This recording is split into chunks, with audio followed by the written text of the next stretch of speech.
జస్‌ప్రీత్ బుమ్రా ఇలాంటి వాడు యుగానికి ఒక్కడు మాత్రమే పుడతాడని చెప్పి గవాస్కర్ అనడంలో ఎటువంటి సందేహం లేదు. ముఖ్యంగా ఈ టోర్నమెంట్ మొత్తం మీద అతను తీసిన వికెట్ల గురించి ఒకసారి మాట్లాడుకుంటే, ముఖ్యంగా పాకిస్తాన్‌తో జరిగిన మ్యాచ్ 4 ఓవర్లలో 2 వికెట్లు తీశాడు. అక్కడ కూడా జస్ట్ 17 రన్స్ మాత్రమే ఇచ్చాడు. ముఖ్యంగా ఫామ్‌లో ఉన్న సాయిమ్ అయూబ్‌ని వికెట్ అవుట్ ఎల్బీడబ్ల్యూ చేశాడు. And after that captain Salman Ali ఆగాని కూడా ఇంటికి పంపించేశాడు అక్కడి నుంచి.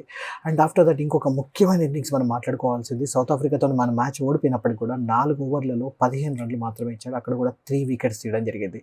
అండ్ నెక్స్ట్ వచ్చేసి వెస్టిండీస్‌తో జరిగిన మ్యాచ్‌లో కూడా 2 వికెట్లు తీశాడు. అక్కడ కూడా 36 రన్స్. అండ్ ఇంగ్లాండ్‌తో జరిగిన మ్యాచ్ గురించి మనం మాట్లాడుకోవాలి. 4 ఓవర్లలో కేవలం ఒక్క వికెట్ మాత్రమే తీశాడు. అండ్ 33 రన్స్ మాత్రమే ఇచ్చాడు. 250 ప్లస్ స్కోర్ చేసింది ఇండియా. అండ్ అక్కడ వికెట్లు ఒక పక్క పడుతున్నా కూడా ఇంకో పక్క ఇంగ్లాండ్ చాలా చక్కగా ఆడుతూ ఉంది. అలాంటి టైంలో చాలా పొదుపుగా బౌలింగ్ వేశాడు అని చెప్పి అనుకోవచ్చు. అండ్ ఇంకొకటి న్యూజిలాండ్‌తో జరిగిన ఈ మ్యాచ్ 4 ఓవర్లలో 12 డాట్ బాల్స్ వేశాడు. అండ్ మిగతా 12 బాల్స్లో కూడా జస్ట్ రన్స్ ఇచ్చింది కేవలం 15.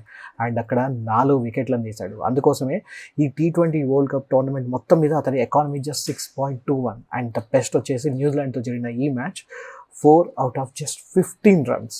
అండ్ అందుకోసమే player of the match award కూడా అతనికి వచ్చింది. సో మీరేమనుకుంటున్నారు బుమ్రా గురించి? కామెంట్ రూపంలో తెలియజేయండి. And thank you so much for watching. Video నచ్చితే సబ్స్క్రైబ్.